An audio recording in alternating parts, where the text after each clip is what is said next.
She's a level 5 certified personal trainer and a walking fitness queen. That's what I call her. We just got joined by another friend of mine. Her name is Haja Daniel, by the way. She's another level 5 graduate. She just completed her level 5 program. Yeah, Haja, just wave to us. There you go. Okay.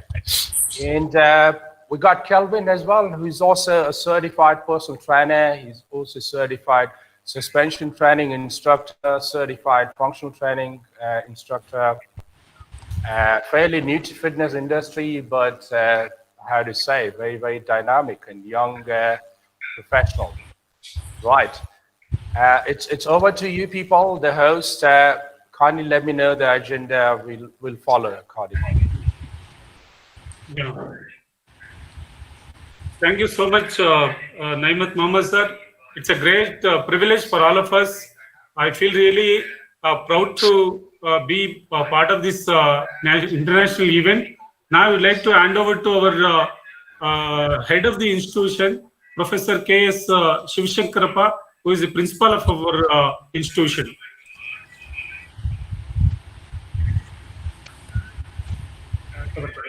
Namaste. Good afternoon, one and all. First of all, congratulate Physical Education Foundation of India, Karnataka chapter, the secretary, Mr. Shrikant, and our Physical Education Director, Mr. K.K. Ravichandra, for organizing this international webinar on fitness. As far as my knowledge goes, everyone need a fitness from the young one to the old one. So fitness is one of the important criteria. So where one has to maintain for throughout his career, so that his mental and physical hygiene will be good in all aspects. I appreciate the efforts made by the secretary, Mr. Shrikant, the Karnataka chapter of Physical Education Foundation, for taking the lead of organizing this international webinar. And once again, I congratulate our Physical Education Director, Mr. K.K. Ravichandra, for being part of this. I appreciate the entire team of under the leadership of Mr. Shrikant for organizing this webinar.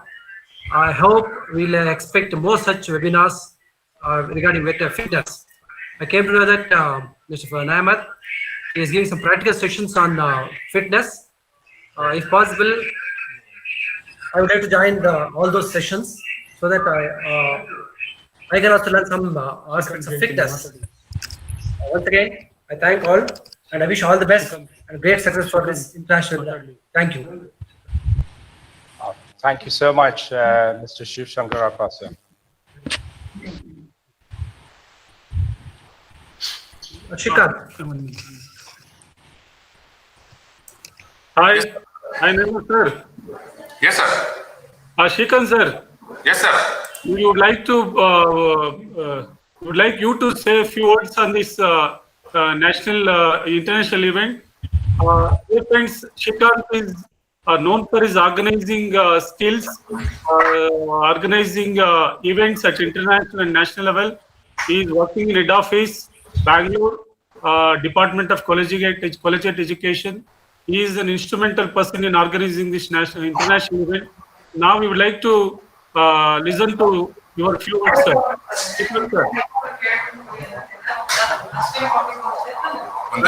I extend warm welcome to you also, sir. Thanks for your great support to the college. Thank you, sir. And once again, on behalf of Government First Grade College, Devanahalli, and Physical Education Foundation of India, Karnataka chapter, I wholeheartedly welcome all the dignitaries today and the resource persons and the host college for the event. And I'll come back at the end of the event. And I now request our resource person for the day, Mr. Naimat Mohammed, my beloved friend and classmate and a very good fitness trainer at Qatar. I extend a warm welcome to him and I hand over the session to Mr. Naimat Mohammed. All right, team. Okay, once again, it's a great honor to be here. Okay, as discussed earlier, I'm going to be presenting on the benefits of sports conditioning and how it can improve wellness, okay? Let me begin by asking a few questions to the people within the forum, okay? If I ask you guys, what is wellness? What would be your answer? What do you think is wellness according to you? You guys can unmute and speak, any of you, yeah.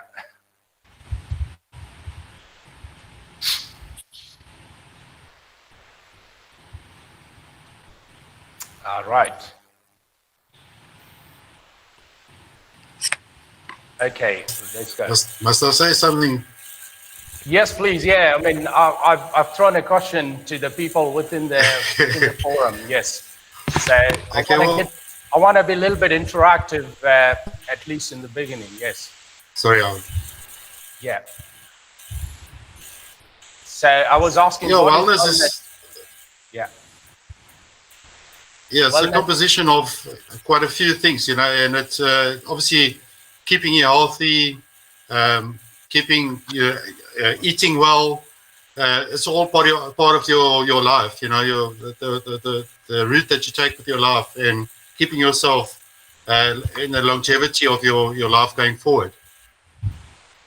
That's fantastic. Basically, it's an effort, it's a process, where we attempt to improve our fitness, our health, and make sure we stay stress-free, make sure we get enough and adequate nutrition, make sure we get enough amount of macronutrients, and make sure our micronutrient intake is right, make sure we hydrate ourselves, get enough rest. Basically, it's an effort to improve the quality of life. It's not going to happen by working on one side and neglecting everything else. Okay, if you focus completely on fitness and forget your nutrition and forget your rest, it's not going to be complete. Yeah, it has to be a holistic approach where we make an effort to make sure we eat right, we exercise, we get enough rest, manage the mental stress properly, and maintain good social relationship, etc., etc. Great. I'm just gonna quickly display the presentation on the screen so that all of you can see whilst I'm speaking. Can you put the presentation there, Suji? Right, we're just displaying the presentation on the screen. All right, great. Can you all see the presentation there? Just give me a thumbs up if you do. I can see you all, although it's covered the entire screen for some of you. Right. So here we go. We're gonna start with the first slide. Okay, as discussed earlier, wellness is the quality or state of being healthy in body and mind as a result of deliberate effort. Yeah, we work towards it. It's not going to happen on its own. Now, in order to understand wellness, we also need to understand the fitness side of it, how we can achieve wellness. And also, to me, wellness and fitness conditioning, especially the fitness regime followed by elite athletes or professional athletes, it's one of the best ways. They're kind of interrelated. The fitness conditioning regime and wellness, they're kind of interrelated. Okay, if we follow the regime, even as individuals, even if we're non-athletes, if we follow the athlete's regime, we don't have to take part in the competitive sport, but if we can adopt the lifestyle, not completely, yeah, we all have to go to work, we all have to do a 9 to 6 job, some of us at least, but despite our day-to-day activity, day-to-day job, if we follow a good fitness routine, if we follow a good healthy lifestyle whereby we eat healthy, make sure we get enough macronutrients and in the right portion, make sure our micronutrients are right, make sure we get enough good quality sleep. Yeah. Also, engage ourselves in recreational activity. You know, we want to refresh ourselves. We want to unwind from time to time. Yeah. Great. Let's speak a bit about fitness conditioning. Okay. Fitness conditioning. If I ask one of you people in the forum, what do you think would be your answer? What is conditioning according to you? Any of you can answer. Great. I'm going to continue. Great. Well, basically, fitness conditioning means it's a process done by athletes, athletes of all types. You know, you could be a school athlete, you could be a university athlete, you could be a professional athlete participating at Olympic level. So it is a process of training to become physically fit by following a good exercise regimen, following a good diet, getting enough rest and recovery. That's fitness conditioning. It's a holistic approach. It's not just working on one side. It's not just about participating in the game and then focusing on only, let's say, on a single component of fitness. Okay, it's a holistic approach. It's a lifestyle of its own. Yeah. Right. Let's discuss. Yes. Sorry, can I interrupt? Yeah, absolutely. This is also it's called a balance between body, mind, and soul. You know, so if they all work together to become conditioned in that way. So fantastic. That's why. Yeah, fantastic. Yeah, it's body, mind, and soul. Those three words sum up the definition of wellness as well as fitness conditioning. Yeah, thank you for that one. I think we should add those three words in our books going forward. Right. Right. Let's. We all know what is fitness. Physical fitness simply means, in layman's term, it's the ability to do the day-to-day work. Okay, to carry out our day-to-day task with vigor, alertness, and without getting undue fatigue. You know, if you're not able to perform a day-to-day job properly, if you feel really, really fatigued, there must be something wrong. The major reason could be we're not having good level of fitness there.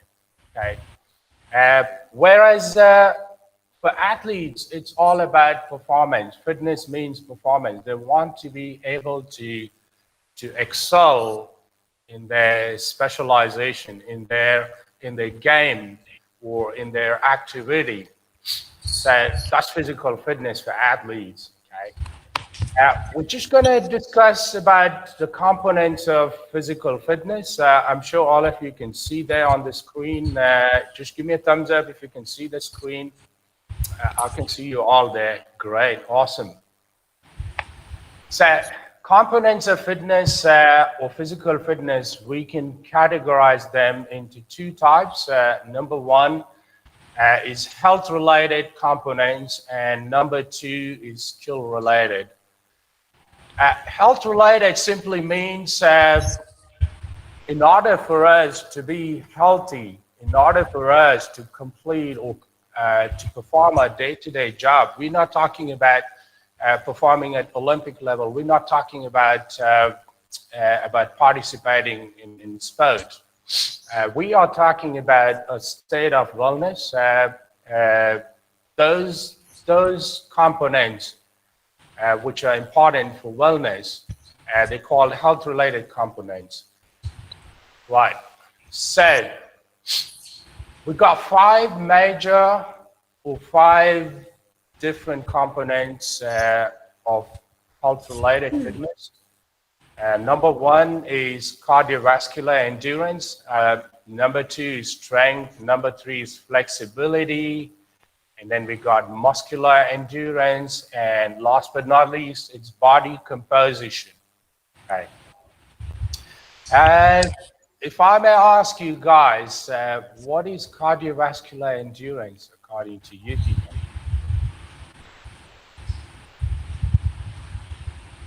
Okay.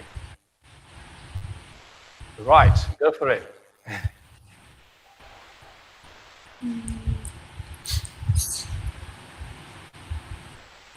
Okay, great. Any of you can speak? Yeah, Shrikant. Yeah. Yes, I'll go ahead. Can you hear me? Yes, please. Yeah, cardiovascular endurance is basically, I think it's about our heart and our lungs ability Great. to, yeah, how long or they can take the activity. Great. Fantastic. That's a great answer. Basically, it's the ability of your heart and lungs to deliver oxygen and nutrients during the prolonged bout of work or activities which are performed for extended period of time. Okay. So in other words, it's basically the health of your heart. Okay. Cardiovascular endurance. The better your cardiovascular ability, the better your longevity, the better your heart condition is. Because heart is the only muscle in our body which never rests. Okay? Everything else can be rested. We rest our brain, we rest our internal organs, we rest our limbs, everything must rest in order to achieve recovery. However, our heart is the only body part, the only organ which never rests in our lifetime. Okay, so the more efficient you are in your cardiovascular or cardiorespiratory ability, the better it's for you, the better it's for your health. Right. Let's move on. We are going to discuss about strength. Okay. All right. Okay. Before we move to strength, let me just discuss how we can strengthen our heart. Okay. It's also applied for athletes besides us, because athletes, of course, they need to work on the health-related components. That's the foundation. So, to improve our heart, basically the conventional method is to do brisk walking for a prolonged period, lasting longer than 20 to 25 minutes. And then we can jog, distance cycling, and swimming. To be precise, anything which gets your heart rate elevated, anything which gets your heart rate up, it doesn't have to be any of these activities listed on the screen. Anything which gets your heart rate up, it actually improves your cardiovascular function, or it improves your cardiovascular endurance. Okay, so those are the conventional methods which mostly people follow. Even today, it's 90% of the time people follow those methods. Most medical professionals, doctors, they advise you to walk. Nobody asks you to do different method of training. Okay, if you go to a doctor, if you're obese or anything, even for general health, they just tell you, oh, go for a walk every day, walk for an hour, walk for minimum 45 minutes. Okay, that's fine. It has its own place. It's great. It's good for people who are inactive, older adults, someone who's new to fitness routine or fitness regime.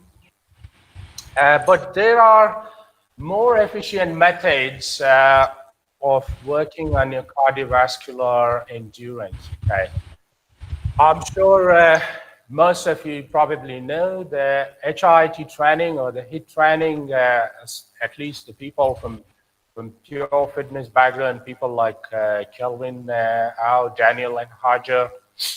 HIIT training is high intensity interval training. And we got circuit training, which is another training method. Basically, with circuit training, you can work on your muscular endurance, you can work on your flexibility.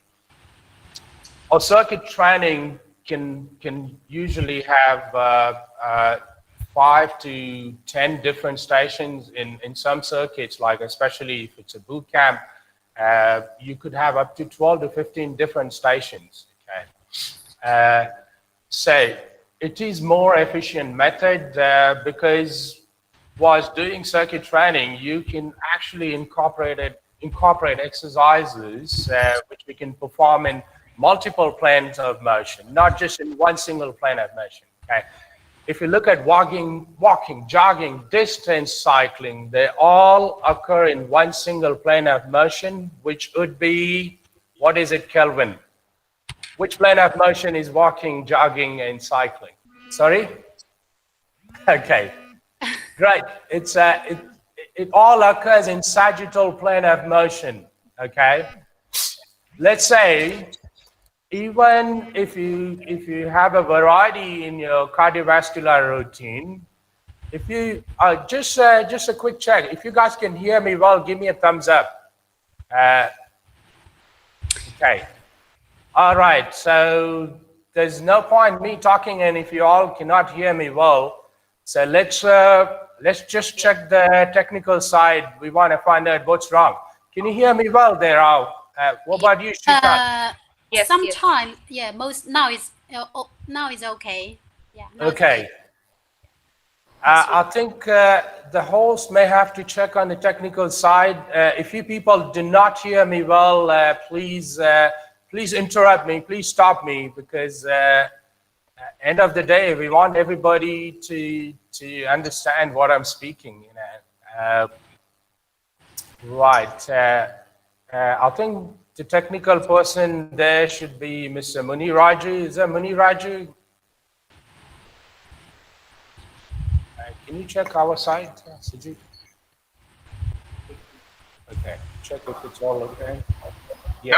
Go ahead, no? Yeah, can you hear me well? Yeah. Absolutely. Okay, great. Let me check on the other side. Daniel, can you guys hear me well? Yes. Okay, great.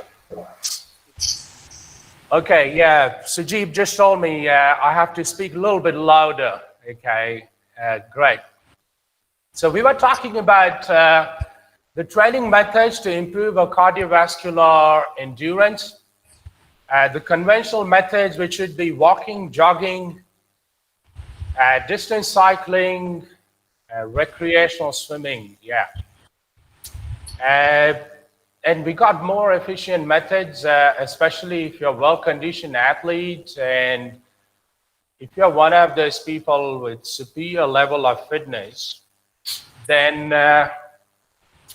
walking or jogging, it's not going to make a huge impact for you. You're not going to go from level 1 to level 2 by continuously doing the same form or same routine, right?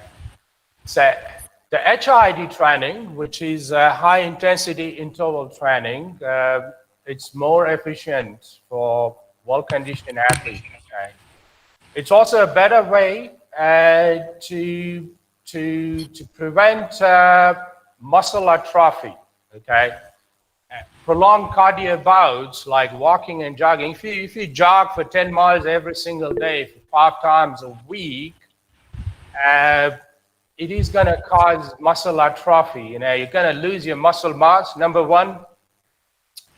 And number two, it can cause repetitive injuries. I'm sure Daniel agrees with me. Doing the same thing, stressing the same joints for every single day for extended amount of time, it can cause joint injuries, conditions like arthritis and stuff, which is not good. Again, losing muscle mass can also cause your your BMR or basal metabolic rate or your metabolism to slow down, right? So the efficient way, again, you cannot introduce HIIT to an older adult who just started the exercise routine. But this is for people who are into fitness already, people who've already got some decent adaptation, you know, to exercise, people whose heart is fairly conditioned. Okay, we don't introduce HIIT, high intensity training, to unconditioned people or people who are new to exercise. It's like giving them a ticket to paradise. Yeah, we need to keep that in mind as coaches and physical educationists. And then the other method is circuit training. Circuit training, it's not new to fitness world.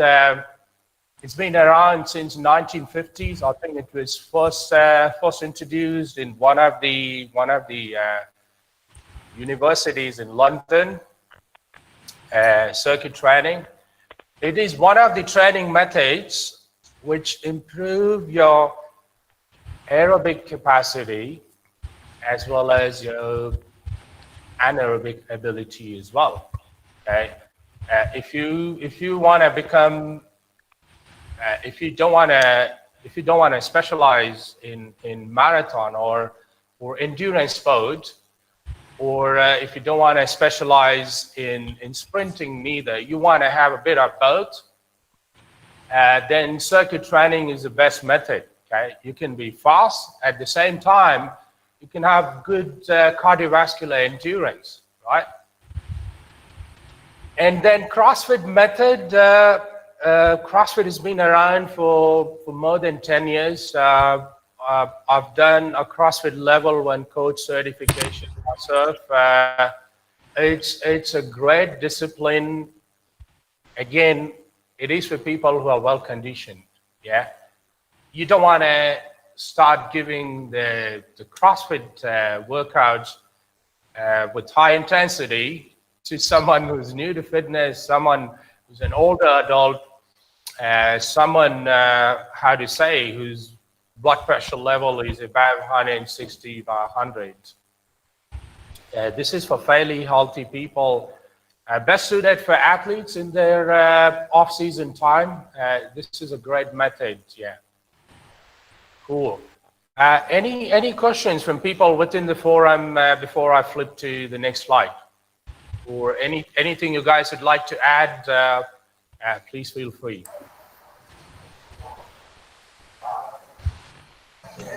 We can have the questions at the end, Hemant, if you don't mind. Okay, that's fine. Yeah, sounds great. Yeah, that makes sense. Right, the next component, which is very, very important both for your health as well as performance, it's strength. Strength simply means it's the ability to exert force. In other words, how much weight can you move, right? How much can you pull? How much can you push? How much can you lift? That's what strength means, okay? Strength is required even for general health, not just for performance.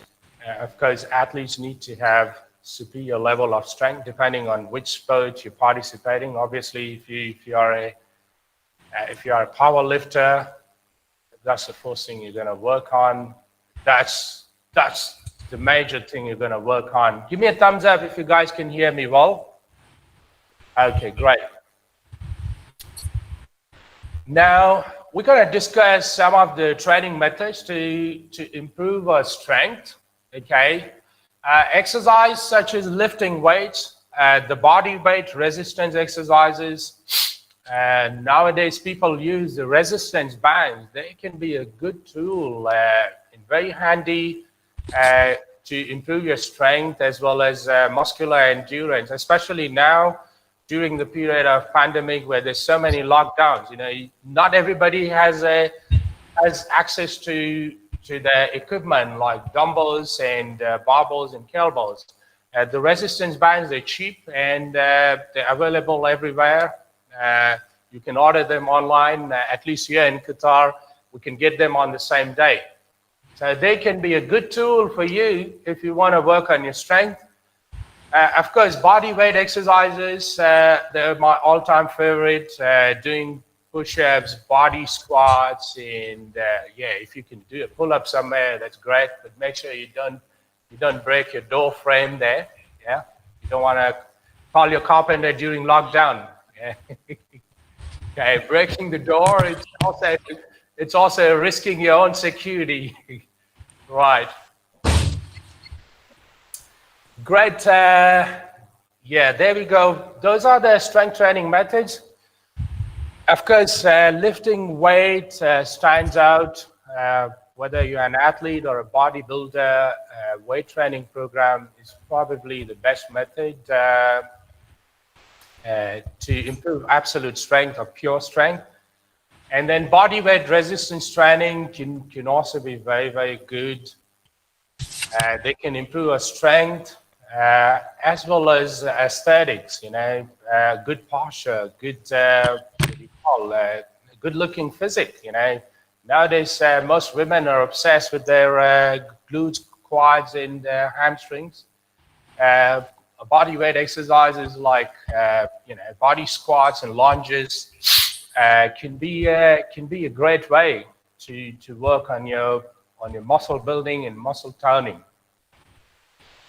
And then the non-conventional methods like suspension training. If you guys know what is a TRX strap, it's a great tool to improve your strength besides working on your functional training. And then curl balls can be a great tool, another non-conventional method, medicine ball series, etc.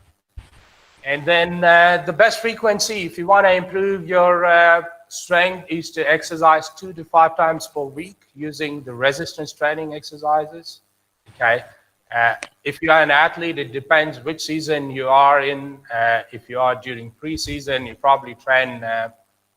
You probably weight train or do resistance training 4 to 5 times per week. But if you are during the season, obviously you want to spend more time practicing on your game and skills. So you probably weight train or strength train 1 to 2 times a week. This is just to maintain your conditioning.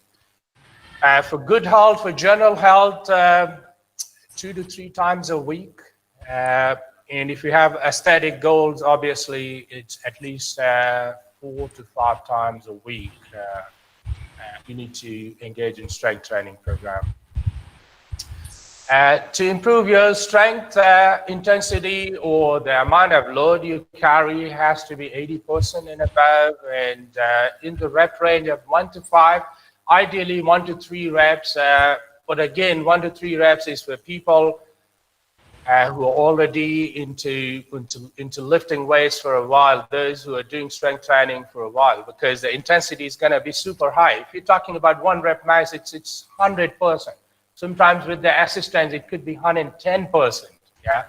So this method is for people who are into advanced level, not for the beginners. Please bear that in mind. Yeah. You don't want to introduce 1 to 3 reps program for your new clients or beginner clients. Yeah. Compound moves is probably the best way. Things like squats, deadlift, bench press, the lunges and stuff can be the best way to increase strength, and especially for athletes. And if you look at the elite athletes, I think they focus more on compound moves.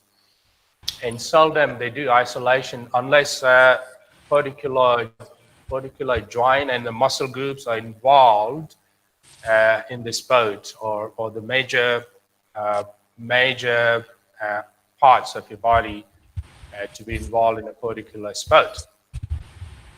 Right. So next one is flexibility, another very, very important component for good health. Excuse me, coach, yeah? Before you go on. Sorry, Kelvin, go. Yeah, a little bit louder, bro.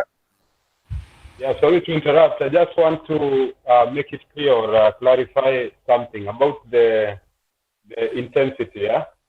Yes. The one that you said is about 80%. Yeah. This means 80% of your body weight, right? Yeah, not your body weight, 80% of your intensity. Let's say if you can 1 rep max with 100 kilos, that's your 100% intensity. Okay, the 80% of it, right? 80% is 80% of your 1 rep max. Okay, Okay. you see Yeah, Daniel nodding with theirs, agreeing with me because he wrote that book for sports conditioning. Right. Thank you so much. Okay, great. The next important component we're going to be talking about is flexibility. Flexibility simply means the range of motion available around the joints and muscle complex. In other words, it's your ability to stretch, how far, how much you can stretch, your muscles and joints, okay? Very, very important, both from health point of view as well as performance point of view, okay? If you are stiff on your joints, if your muscles are stiff, you're going to have spasms, you're going to have lower back issues, you're going to have problem with your bending. Any day-to-day activity can be a pain if you do not have decent level of flexibility, okay? And when it comes to performance, especially certain sports, I think after strength and endurance, it's flexibility which rules. We need to make sure that our athletes are getting enough flexibility training program in their routine. And the method is obviously by stretching. Most of us already know there's 3 major types of stretches, which is static, dynamic, and ballistic. We were not going to discuss too much about PNF method and passive stretches, which are mostly done by physios and in the rehab. At least I'm not a specialist. So we also need to know, it's important for us to know when is it appropriate to perform a static stretch, when is it appropriate to perform the dynamic stretch and ballistic stretch, and who is it for? Okay. Dynamic stretching, obviously the stretching method which involves movement, where we do the same movement for certain repetitions. It can be 5 reps, it can be 10 reps. Movement-based stretching is called dynamic stretching. The static stretching is quite similar to most yoga poses, where you get into a stretch position and hold there for a minimum, count of 10 or lasting for 10 seconds to 20 seconds. It can be longer.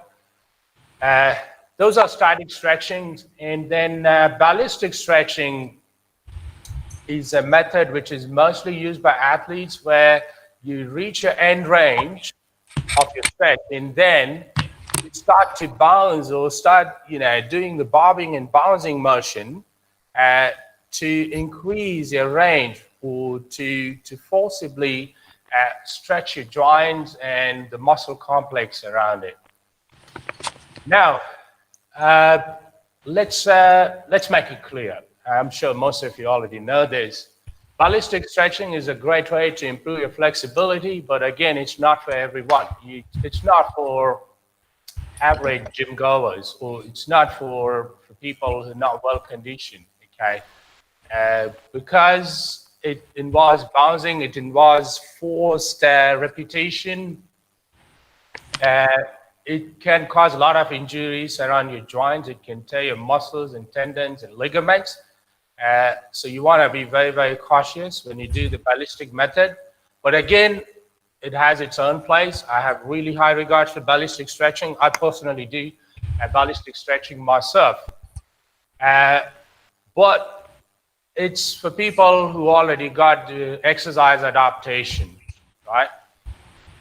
And what you need to also make sure is you're warming up. Your body needs to be adequately warmed up before you do the ballistic stretching, okay? And then, to be honest, any form of stretching, it shouldn't be done when your muscles are cold because it can cause a lot of injuries. The best way is to get into some warm-up, get your heart rate up, get the body temperature elevated a little bit, and then we do the stretching, okay? If you have to train athletes or even in your personal training sessions, the first thing we do is the dynamic stretching. The dynamic stretching is a great way to mobilize your key joints. Okay? You don't start with the static stretching. Okay? Research says if your athlete does static stretching prior to the game, there's high chances they're not going to be at their best. Okay? The static stretching slows you down. It puts you in a relaxing mode. Think about doing a good yoga training session. After yoga, you're fully relaxed, man. You don't want to go run 100 meters like Shrikant used to do. Yeah. You won't be at your top speed after your static stretching. Okay. However, dynamic stretching can actually improve your mobility there. You can increase the blood circulation. It will help you perform better, okay? Even in your weightlifting routine, it will prepare and condition your joints much better. And then static stretching is best to do during the cooling down phase or at the end of a session or at end of the game or end of the practice session. You can do the static stretches. That's more efficient way. Well, let's move on. Another important component of health-related fitness is the body composition. Body composition simply means the fat percentage versus lean mass you have in your body. Lean mass is everything which is not fat. It can be your muscles, your bones, your other internal organs, can be your nails and hair, teeth, soft tissues, everything is lean. Anything which is non-fat is lean, okay? Now, right, the body fat norms, okay, women, anybody who is above 32% body fat, talking about women, they're considered as obese, and men above 25% or considered as obese. And a healthy range would be in the range of 14 to 21% for men, as for women, and for men it's from 6 to 14%. Okay. Also,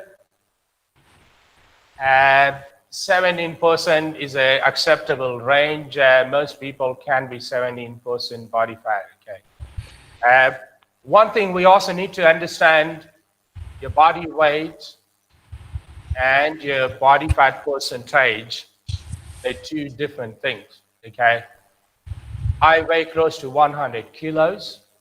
As per doctors, I'm overweight every time I go for my screening. The report says I'm overweight by 15 kilos at least. It recommends me to lose 20 kilos, okay? However, my body fat percent has never been above 14%. It's always between 10 to 14%. So they're two different things, okay? You can be overweight on your scale, but again, you can still be healthy. You know, if you see the athletes, most of them, especially the power athletes, most of them can be overweight as per the conventional method of categorizing, people as obese. So if you have more muscle mass, obviously people who engage into strength training program, the bone weight also increases besides your muscles. Bone also grow in size. They get larger and heavier. That can weigh more, okay? So that can be the reason why you weigh more on the scale, but at the same time, your fat percentage is normal or it can be athletic range. Right. Okay. Now let's talk about performance-related components. Just a quick.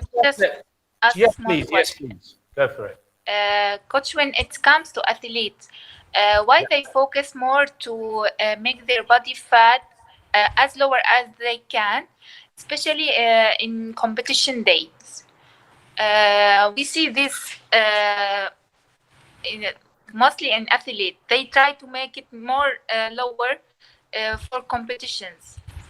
Why they are doing this? Okay, right. I'm going to answer this question, although my friend Shrikant advised me to keep the questioning session, but I think this is important. Everybody knows. Okay, not all athletes should try to decrease their body fat percent. And 90% of active athletes generally have low levels of body fat percent. If you look at the sprinters, people like Usain Bolt and my own classmate when he was in Shrikant, he was the best sprinter of a university. I think he used to run 100 meters in under 12 seconds or so. But I'm talking about 20 years ago. Those times that was a good speed actually. He was completely ripped, completely lean. So to begin with, athletes already have lower level of body fat percentage compared to the average people, those who are not athletes. However, there's certain category of athletes who shred down before the competition, especially bodybuilders, because they want to look as lean as possible. They want to have more vascularity. They want to look completely shredded, so they make a deliberate effort to bring down the body fat percentage. Sometimes I think during the competition time, these physique athletes and bodybuilders, they have anywhere between 3 to 4% of body fat, which can be extremely dangerous as well. If your body fat percentage goes below 6%, there's chances you could get injured easily. It could affect your internal organs. Obviously, you're gonna feel cold. I mean, I myself at the rate of 12 to 14% body fat, I feel cold whenever the air conditioner is on. Everybody is like sweating, and I feel a little bit cold because my body fat percentage is a little bit low compared to the people around me in a room. Yeah, I think Daniel would like to add something. Also, when people go into competition as well, they follow a very strict diet, which also could follow to a lower body fat percentage as well, because depending on how much protein they need, carbohydrates, and the balance that they need to follow, and also drinking a lot of water in between. Exactly. Yeah. I mean, especially during the competition, the calorie intake is going to be different. Obviously, athletes do not want to carry any extra weight. Even like soccer athletes, I think if they become a little bit heavy, it's going to slow them down. It's going to sometimes the more more muscle mass you have.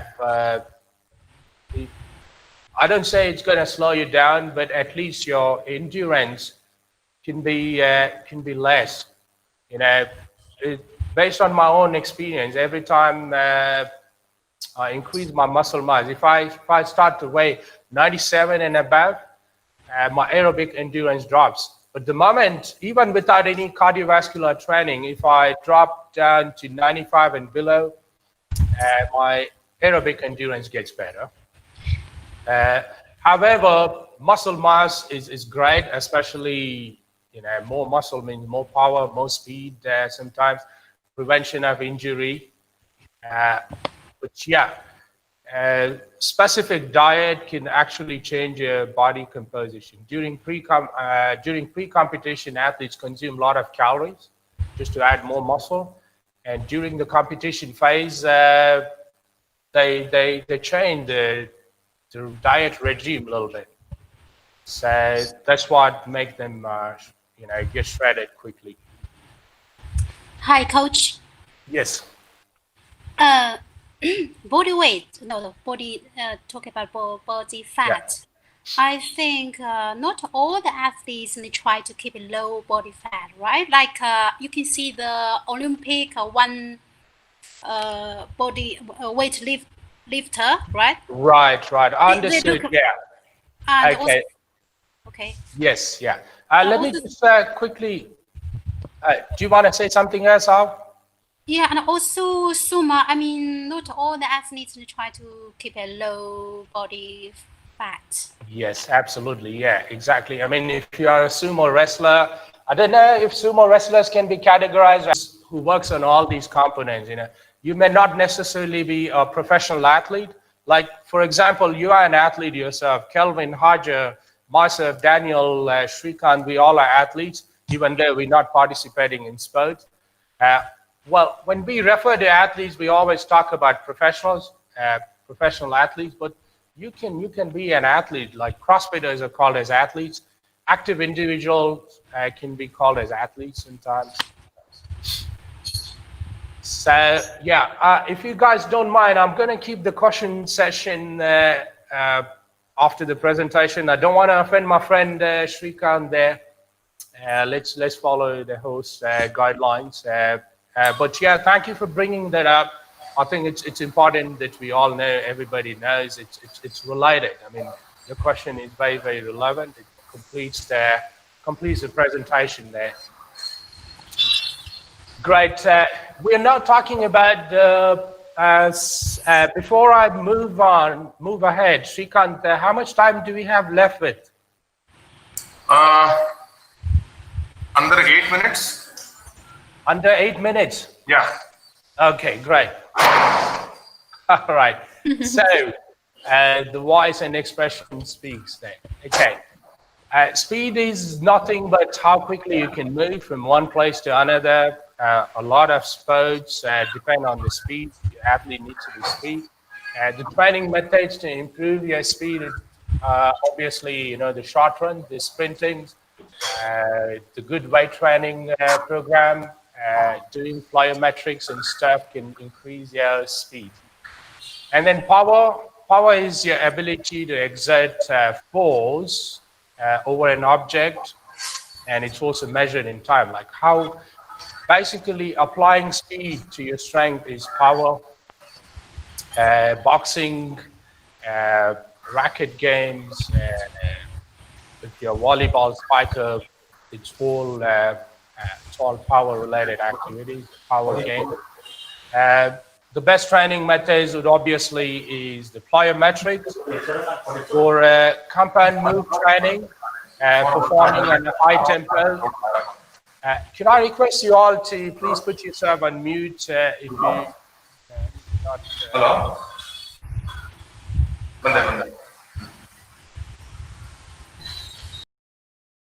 Plyometrics is a great way, and then compound moves and performing weightlifting on a higher tempo. Things like power clean, Olympic snatch, any activity or any weightlifting, if you perform on a high tempo, you can increase your power there. Momentum training like kettlebells can be great as well. Great. Right. Can you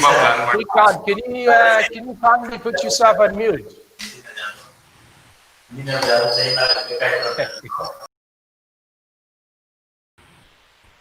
Great, thank you there. Okay, anaerobic endurance is another important component, especially if you are an athlete, and activities like boxing and soccer, for example. you require a superior amount of aerobic endurance. Aerobic endurance simply means it's the ability of your muscles. Anaerobic endurance is the ability of your muscles to carry out for prolonged period of time, to carry out the physical activity for prolonged period of time. Obviously, you need to have strength before you build up your muscular endurance. So to improve the muscular endurance, the high reps routine can be very good, especially the weight training method. Performing 15 reps and above is the best way to improve your muscular endurance. Bodyweight exercises, things like push-ups and squats and the plyometrics and low intensity done for longer amount of time, they can improve your muscular endurance. Resistance runs can also improve your anaerobic endurance. And next is agility. Agility simply means how quickly you change your body's position, especially whilst you are moving. Let's say you're running straight and suddenly you may have to run sideways or run backwards. In a game like soccer, you're not going to be always running in one straight line. Okay, you're running, dribbling the ball, and suddenly you see someone trying to tackle the ball from you. You're going to change the direction. You're going to run sideways. So a good agility is what you need to be efficient in changing the direction whilst you are in sport. Right, the best training methods would be the speed ladder drills, the lateral jumps, shuttle runs, shuffles, zigzag runs, running backwards. All these can improve your agility.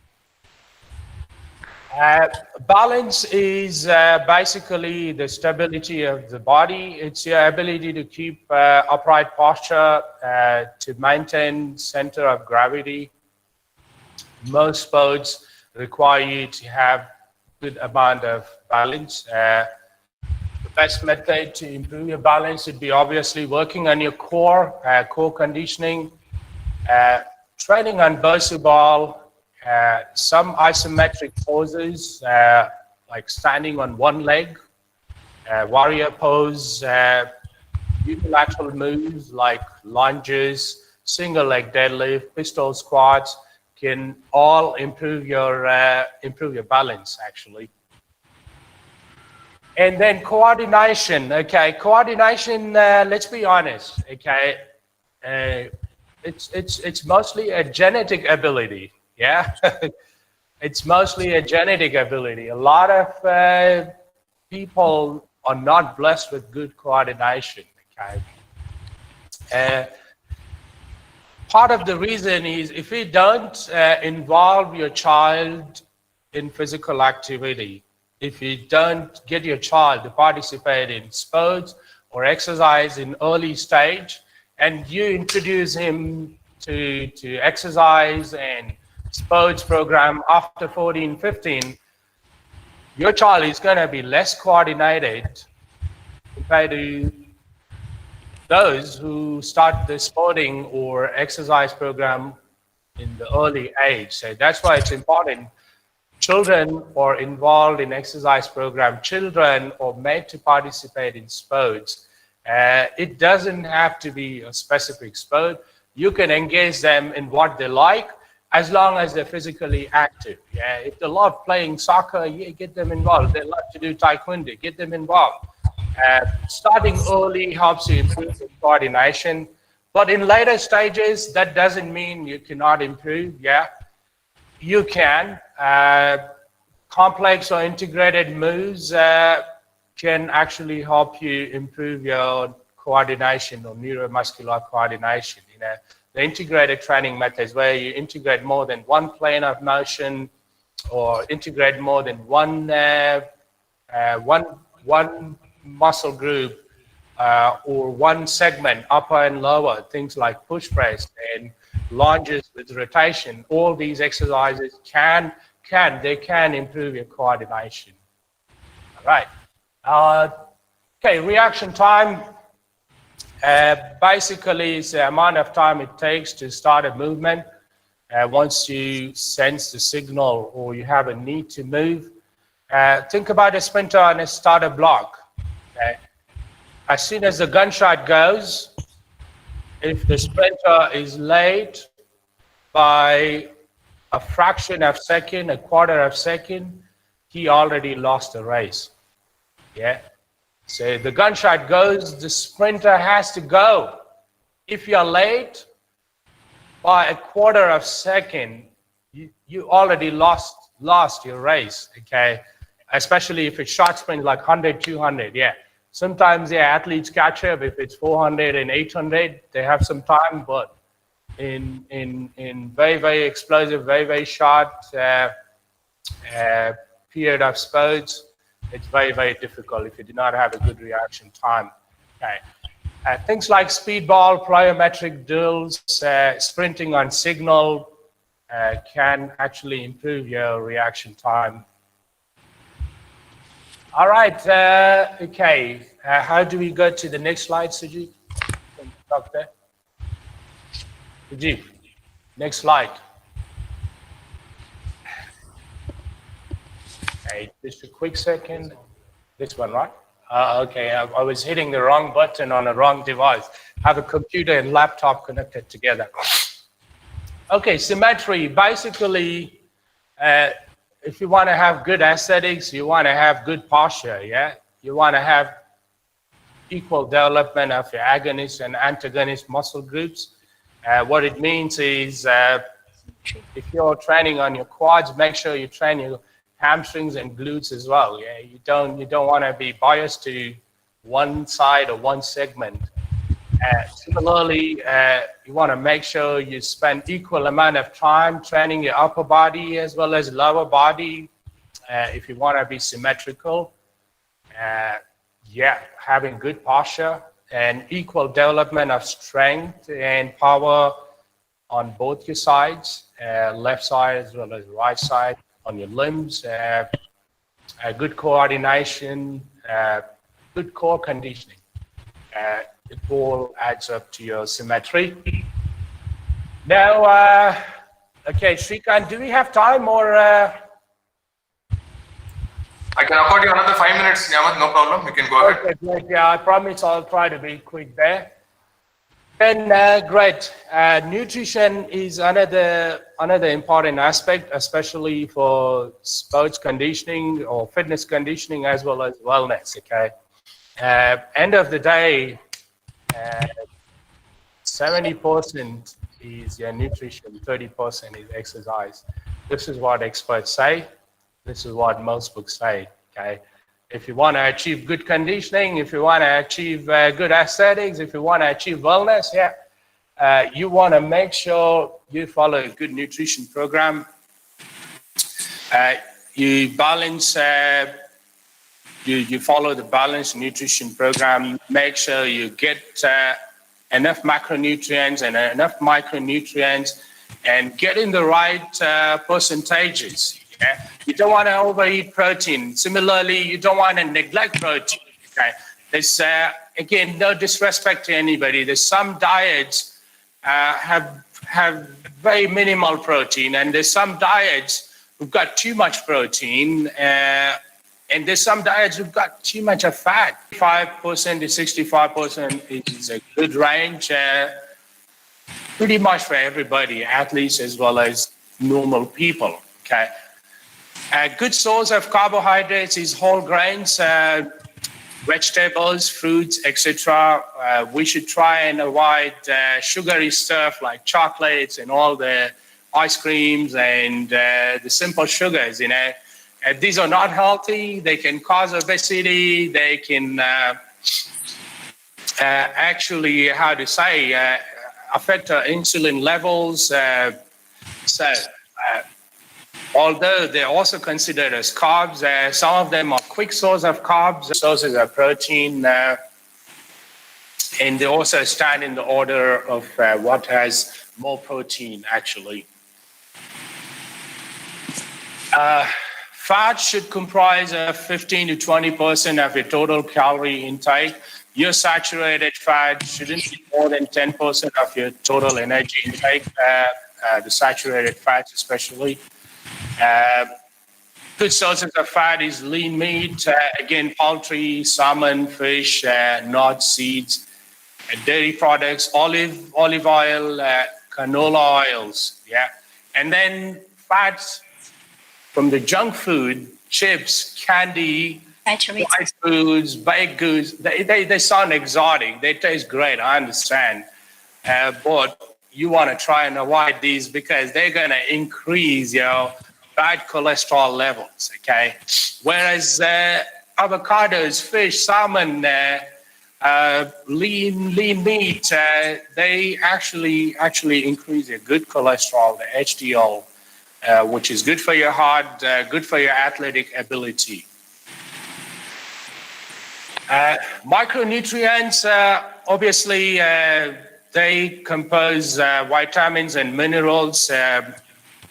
It's best whether you're an athlete or active individual or a normal person, consult a medical professional, get your micronutrient level assessed in your body.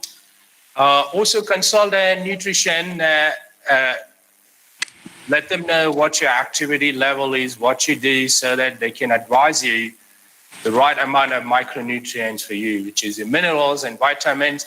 And do not forget to get some sunlight. You want to expose yourself directly to the sun. The sun is wellness, okay? Your plants are nothing but the source of sunlight yet. Everything depends on the sun. We also need sun. We don't want to be hiding here trying to save our complexion, yeah? So getting sunlight is equally important for wellness, for good health. It's good for your bones and joints, performance.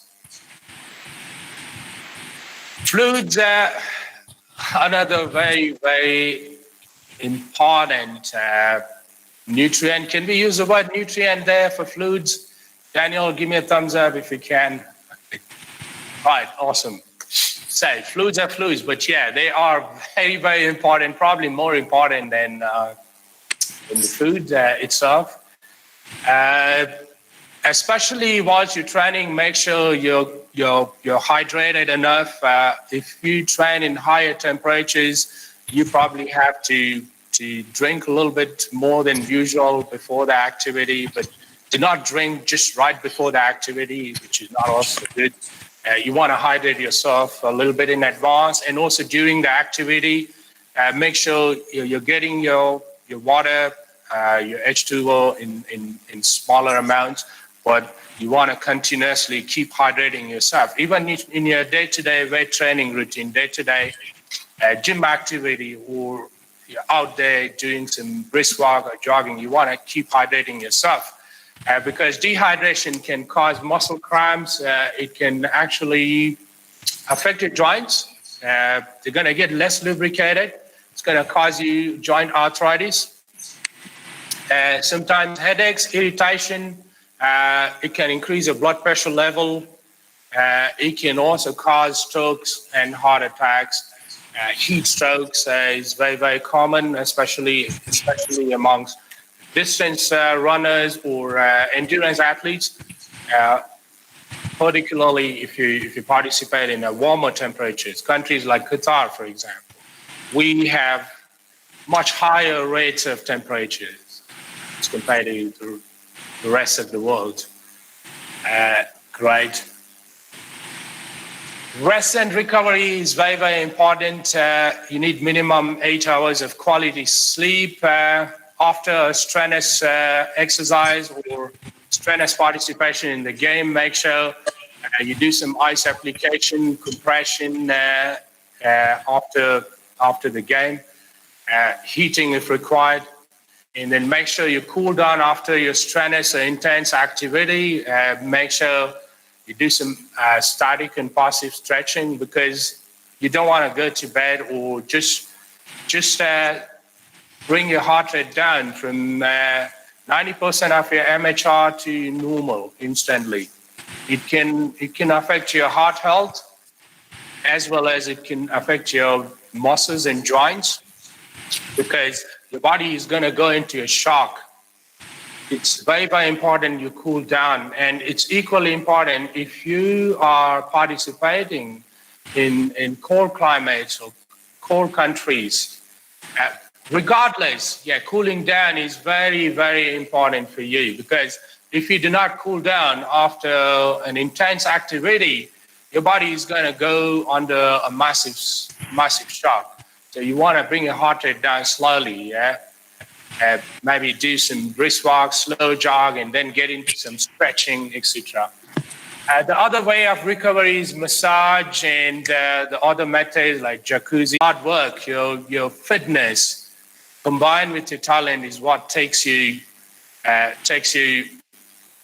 for a peak performance, as well as you will stay there for a while. Okay. Nowadays, most athletes retire in their 40s and mid-40s. Back in the days, 29, 30, 31 is the latest. Everybody retired. They would consider as older adults. But now there's athletes excelling in their 40s. Yeah, it's all because of the conditioning. It's all because of the advanced training methods, a good nutrition, good recovery, all these things. Okay. Injury prevention, obviously, then quicker recovery. Yeah, good conditioning regime can allow you to recover quickly so that you're ready for participation. Next, thank you. That's about it. That's my presentation. I'll hand over to Shrikant. Shrikant, let me know what's agenda. Let us know what it is. Next.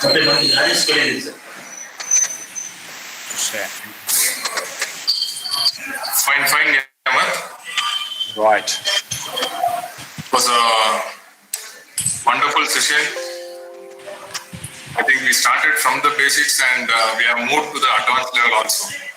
Keeping all your complete team in mind, it was possible to touch the entire session with regarding to physical fitness, conditioning, and even the perspective of sports also was very clearly touched.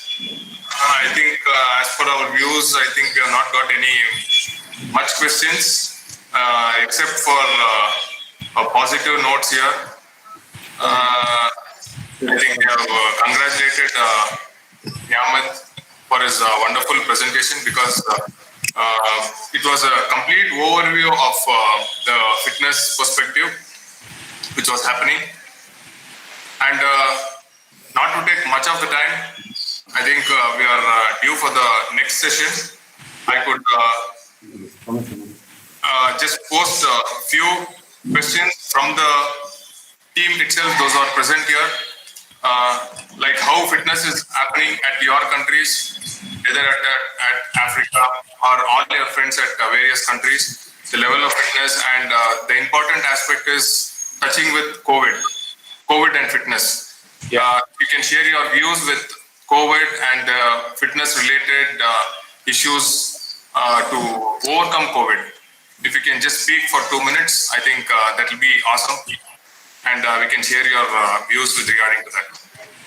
Great, yeah. Well, thank you so much, Shrikant, for the feedback. And yeah, regarding, may I request Daniel to touch base if you'd like to.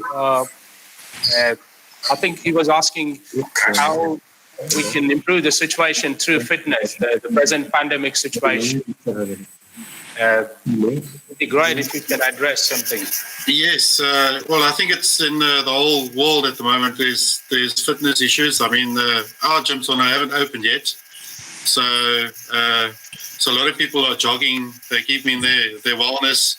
You know, you can do your home training, as you said, your body exercise. You can do your weight training if you got a bit of weights. Jogging, if you can get out, or if you got a space to do it.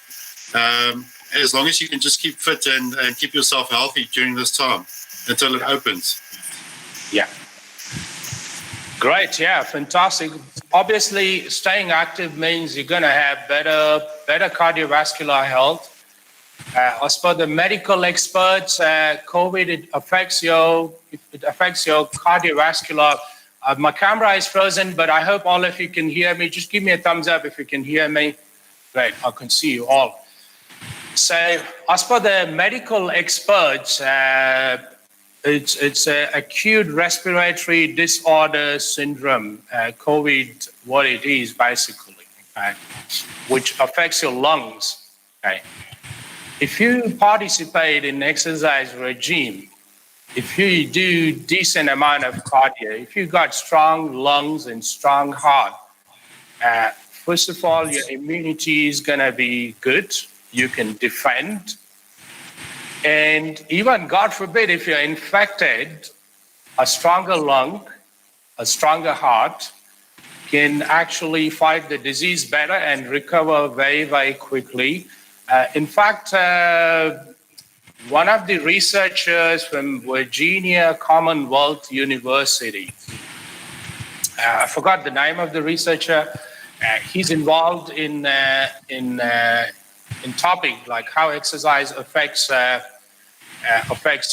with the viruses. According to him, active individuals, those who've got healthy hearts, they can fight the infection much better, and also the defense system is much higher.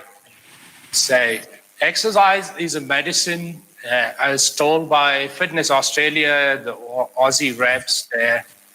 And we all believe exercise is definitely a medicine. Yeah, it's a great way to boost your immunity. Exercise combined with other wellness aspects, like good nutrition, making sure you're getting enough rest and things, making sure you're managing your mental stress better. All these things lead to wellness. A good wellness simply means good immunity, good defense system. And like I said, as per the researcher, even if you're infected, the people who got stronger, healthy hearts, those who are involved in exercise regimen, they recover much quickly, and it doesn't affect them too much. So that's what it is, yeah. Exercise is medicine. We all believe that. Right. Yeah, that's for me. If you guys have any questions, I'll be happy to answer. But yeah, again, it's up to Srikanth how he wants to coordinate that. No other questions. Anything Ravichandra or Shivshankarappa sir wants to speak, can speak. Okay. Shivshankarappa sir? Yeah, issues okay. Okay. Then I think we'll wholeheartedly be thankful to Niamat Mohammed and the complete team, those who are present here.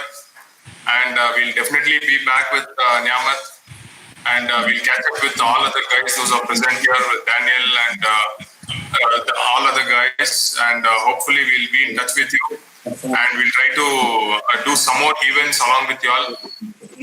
So, bye-bye. And just to introduce, we have got the next resource person for the next session, who will be speaking on sports injury and injury management. Nabila, am I audible?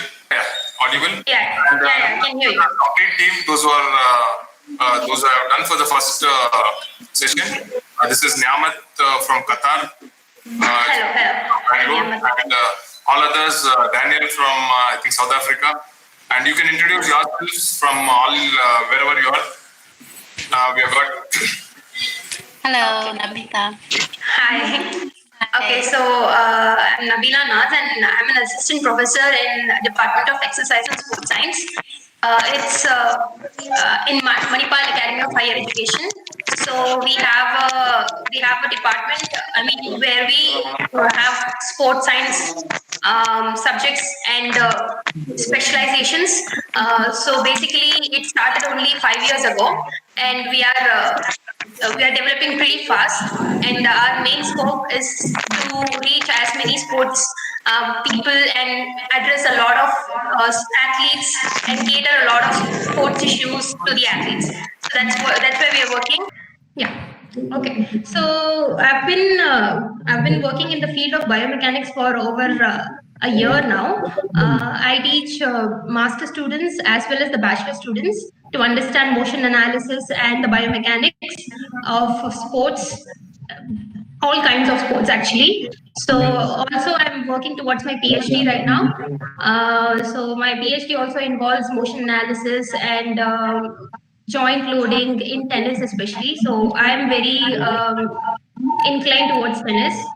So yeah, that's about me. So should we get into the topic? Fitness, Conditioning and Rehabilitation, organized by GFTC Devanahalli, Physical Education Department, Physical Education Foundation in India, Karnataka chapter. I have the pleasure and honor in introducing the second speaker of the day, Madam Nabila Nas. Madam has done her degree in physiotherapy, treatment. Madam is the only choice of bachelor's degree where everyone chooses regular social sciences. Here, it reminds me the quotation by Mother Teresa of Calcutta. I quote, "Not all of us can do great things. We can do small things with great love," unquote. Madam, your choice of subject shows your passion. Having completed bachelor's degree, Madam pursued her higher studies by doing her master's in exercise and sports sciences at Manipal Academy. At present, she is working as assistant professor in biomechanics and motion analysis in the Department of Exercise and Sports Sciences at Manipal College of Health Profession. Madam? Yes, yes, ma'am. Thank you so much, ma'am. So, should I start? Okay. Okay, thank you so much. So, welcome. So, we are going to talk about athletic injuries, and the topic which was given actually to me was sports injuries and its rehabilitation. So, when we say rehabilitation, it's a vast term, and when we want to talk about rehabilitation or understand the procedure of rehabilitation, like I said, it's a vast area, and you need a lot of time to probably understand it. So what I'm going to do in this 1 hour or probably 40 minutes is to cover the basic or the generalized things that from a coach perspective, has to be understood, at least at this point of time, because we are updating a lot in this field, and being updated is also equally important for a coach, because a coach is a primary person who works closely to an athlete. So with that, we'll proceed. So to begin with, we need to first understand the concept of early identification. So all the males, females, all the athletes, when they start playing, some athletes, they start playing at the age of 5, 7, 10 years, and then they specialize. So they don't specialize in sport very early, right? So they begin with generalized sports. If you look at a kid, he plays multiple sports, but then he'll generalize or pick up the one which he thinks he's excelling at a later stage. So that is the kind of scenario we see normally. So we need to give time to the children, especially when a coach is dealing with the children and he is into too many sports, like more than 2-3 sports. You don't have to make it specific at the very early stage. So give it some time. As a kid, they have to play all the sport and understand what really suits them, and they have to take a call rather than getting pressurized from the peer group or from the coach, because an athlete is very closely related to coach and they listen to the coach a lot. So whatever a coach says has direct impact on the athlete. So all I'm trying to say is, you have to, obviously, specialization of sport is important, but make sure that the kid is getting enough time to experiment with all the kinds of sports he or she wants to play, and then picks the most suitable one where he thinks or he or she thinks that they are excelling. So that way we need to, obviously there is a role of the coach, there is a primary role actually of the coach to help the player understand which sport they are excelling at.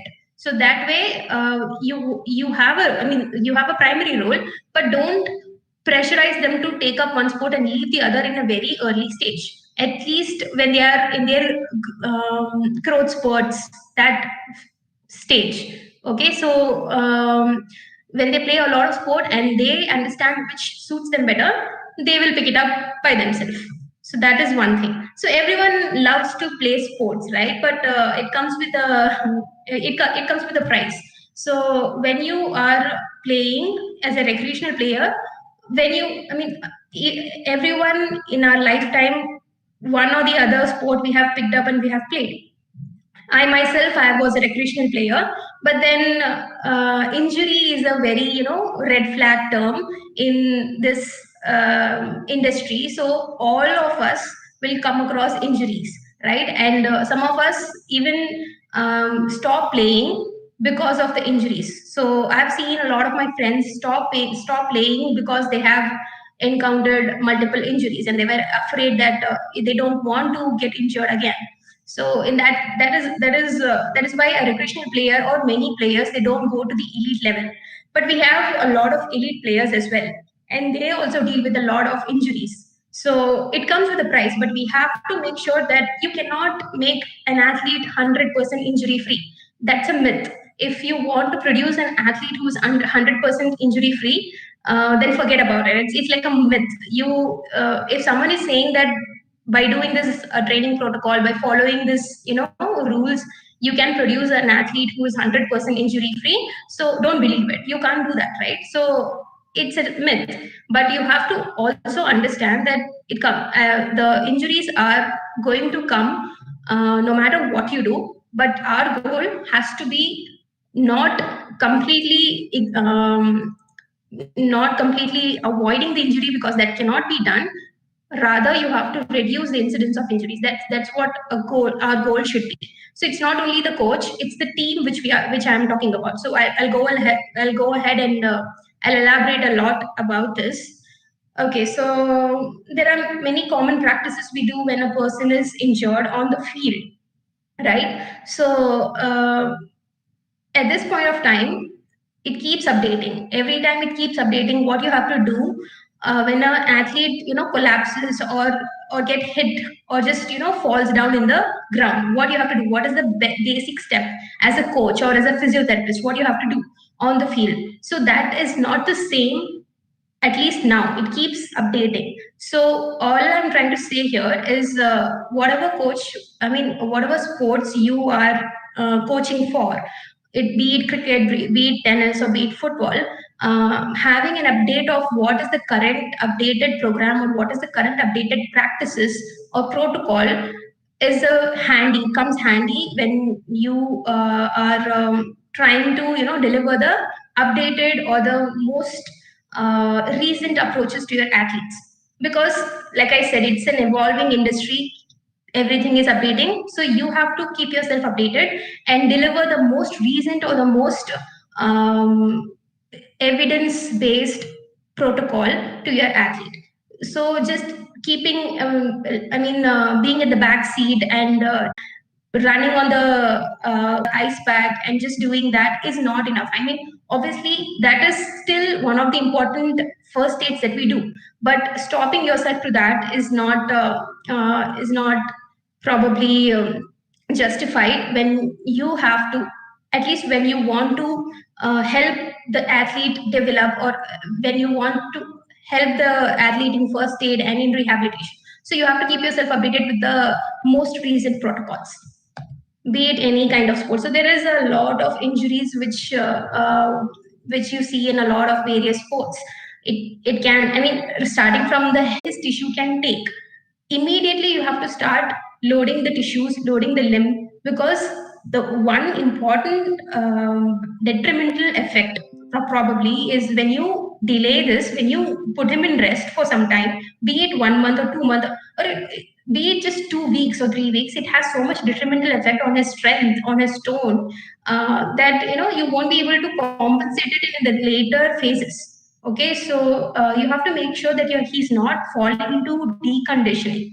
Deconditioning should not happen when a person is injured. So make sure there is optimal loading and not rest, and then icing, compression, elevation, everything is done. So this is just the acute phase, okay? And we are only talking about injuries like sprains, strains, not fracture. Okay, even in fracture, you have to do this first, and then rest the case to the physician.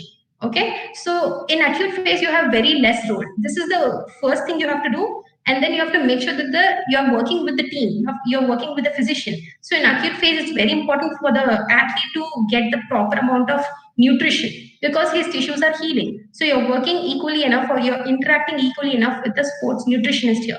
And then he's in a in acute phase, he just got injured, so he'll be in a very bad mental state. So you have to make sure that you are interacting well enough with the sports psychologist as well. Okay, so as a team, again, the team has to work together. So coming to the reconditioning phase, in acute phase, probably the coach has very less role. But in reconditioning phase, which is the main phase here, the coach has immense and major role. So there are two concepts again. Like I said, you can't, when you're loading, you have to load your athlete right from the beginning. You can't give him rest. So when you're loading, make sure you're progressively loading him. That's when he will show improvement. Like that's when he will go back to his pre-injury level and more than that, right? So when that is happening, sometimes when we are doing that, we oversee it and we just push our athletes to overtraining, which shouldn't be the case. So it has to go hand in hand. When you're progressively overloading your athlete, the workload has to be monitored as well. So you have to monitor it to make sure that you're not overtraining or undertraining your athlete. So that has to be monitored. So for example, so just to give an overview of workload monitoring, it's the ratio that you take of acute to chronic stage. Okay, so acute is just this week, and chronic is last 4 weeks. So you take a load of last 4 weeks and the load of the current week, and you take the ratio of the two to understand what is the load on the athlete has been in that month, for the last 4 weeks, to understand the workload of the 4 weeks. This is the basic idea that you do. So imagine you have the average, it's just a figure to make you understand how workload monitoring works. So imagine that a person has average bowling, he's a bowler, average bowls that he has done in the past 4 weeks is 200, let's keep it 240. Okay, and then he comes, he's back, and it's the competition phase, and he's given a lot of overs, and in that very week, the current week, because the competition is nearby, he's been bowling a lot. Okay, so in that 1 week, he's bowled around 350 balls. So the last 4 weeks combined, he's bowled only 250 and average 250, and this 1 week he's bowled around 350. So the acute week is greater than the chronic load, right? So it's greater, and this is something which happens a lot, and we oversee this. We don't realize that we are making the athlete do this, and which ends up in a potential potential re-injury or a bad injury, which the athlete has to again face and overcome. Okay, so this is just a basic idea, and to understand it better, you have to work with the sports scientists, because they have extensive knowledge about all these two concepts. So there are principles that you have to specifically train them, that you have to progressively overload them. All of these concepts are well backed up, and they have extensive knowledge in these concepts. So if you work along with them, then the reconditioning phase will be, you'll come up with a proper tailor-made protocol for the athlete, and the chances of him to get re-injured will be very less. And talking about return to sport, Now these two phases are gone by, and now we are back to return to sport. And there is again the question: should we or should we not, put him back on the field? So all this while we've been working around the time-based protocols. When a person gets ACL injury, for that matter, he has to be he has to be in the rehabilitation phase at least for 6 months. That's when he can get. I mean, it's not 6 months. That's too much. Okay, 3 to 4 weeks he has to at least rehabilitate, and that's only when he can go back to the field. So that's outdated now. You can't generalize 3 to 4 weeks or 4 to 6 weeks, which is the time-based protocol for ACL. You can't generalize that to all the athletes, because all the sports are different, and ACL is something you see in majority of the sports. So you can't treat ACL, ACL injury of a tennis player and ACL injury of a football player equally. You can't treat it equally. Okay, so you understand the nature and the demands of the sport, and don't go with the time-based protocols. Go with the functional protocols. You come up with the protocols. So right now, what is happening in the industry is that they compare the injured extremity or the injured side to the uninjured side, because uninjured side is having proper strength. They compare to it, and then only when the injured side is 90% to the uninjured side, that's when the person can go back to the field. That's what has been established. But again, this is also getting outdated, because we don't realize that when a person is injured and he's in the acute phase where he is just giving very optimal loading, he's not loading his joints well enough, what happens to the uninjured side is it will automatically go for deconditioning, because he's not been loading it enough. So you can't compare to a site which is getting deconditioned and then say that a person is ready to go back to the field. That's not right. So always make sure that you come up with the functional based protocols, and you address both the you address both the extremities as injured extremities. Don't think that the uninjured extremity you can compare to the uninjured extremity and say that the person is ready, because both of them are affected here. One is deconditioned, one is injured, so you can't compare the two.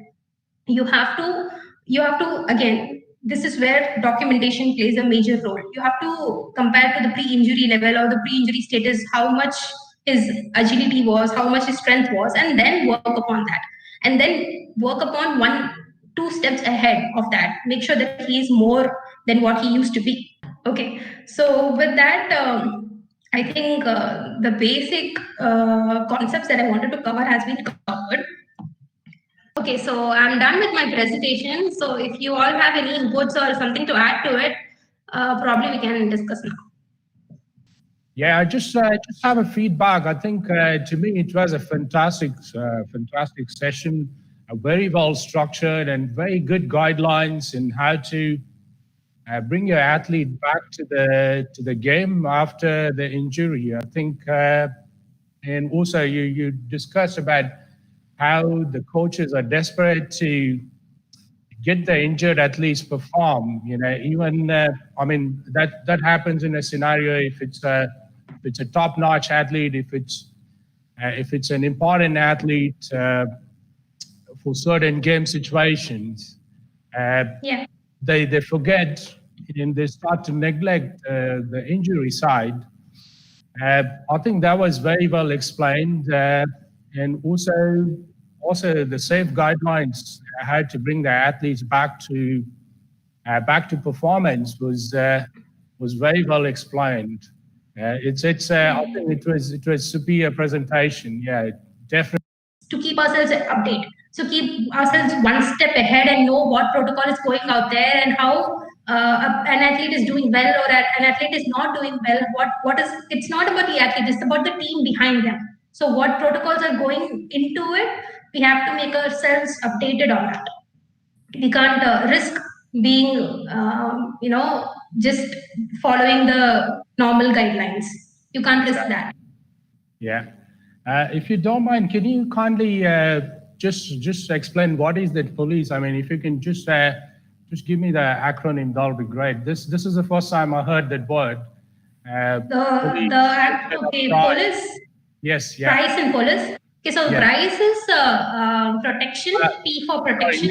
Sorry, I'm very. You want me to? Price. I'll just Okay, so Okay. you got the prize and you didn't get POLIS, right? Yes, yeah. Is that what you're saying? Okay, so POLIS is nothing but protection. OL stands for optimal loading, I stands for ice, C Yeah. stands for compression, and E stands for elevation. Great. Yeah, that's fantastic. Yeah, just like you said, Yeah. athletes are different from normal people. So there has to be. They don't put the athlete to rest because they can't afford it, they don't have time. Anyway, Yeah. if you're optimal loading, you have to make sure that you're going progressively. You're just not doing it all in together, giving so Right. much or overloading your athlete. That also, it's a tricky thing. You have to progressively load your athlete and at the same time monitor your load. Right. Yeah. Yeah. It's like an old saying, you know. It's better. Yeah, definitely. Sometimes Yeah, you may definitely. have to sacrifice. End of the day, athlete is also a human being, you know.